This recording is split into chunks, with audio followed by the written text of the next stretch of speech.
আসসালামু আলাইকুম রহমতুল্লাহ। প্রিয় ভাই ও বোনেরা, আজকে একটা বিষয়ে কথা বলবো। আল্লাহ রাসূল বলেন, মান তাশাব্বাহা বিকওমিন ফাহুয়া মিনহুম। যে জাতি যে ব্যক্তি যে জাতির অনুসরণ করবে সে তাদের অন্তর্ভুক্ত। তা বর্তমান পূজার গুণ চলছে। এই পূজা এটা একটা শিরিক, মুসলমানদের জন্য অনেক মারাত্মক গুনাহ। বর্তমান যে সময় আমরা মুসলমানরা যে হিন্দুদের পূজায় গিয়ে আমরা সেখানে সেলফি তুলতেছি, সেখানে গিয়ে আমরা তাদের প্রসাদ খাচ্ছি, আমরা তাদেরকে শুভেচ্ছা জানাচ্ছি, আমাদের ইমান হতে চলে যাবে।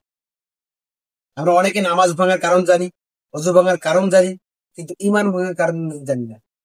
আর শিরিক আল্লাহ তাআলা সব গুনাহ মাফ করবেন, কিন্তু শিরিক গুনাহ আল্লাহ তাআলা মাফ করবেন না। শিরিক সবচেয়ে বড় গুনাহ।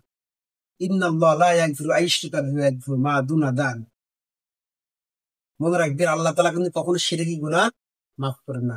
এজন্য আমরা যেন আমাদের আনন্দ, আমাদের উৎফুল্ল নিয়ে আমরা হিন্দুদেরকে শুভেচ্ছা, তাদের ওখানে যে ঠেলাঠেলি, সেখানে যাবোই না আমরা।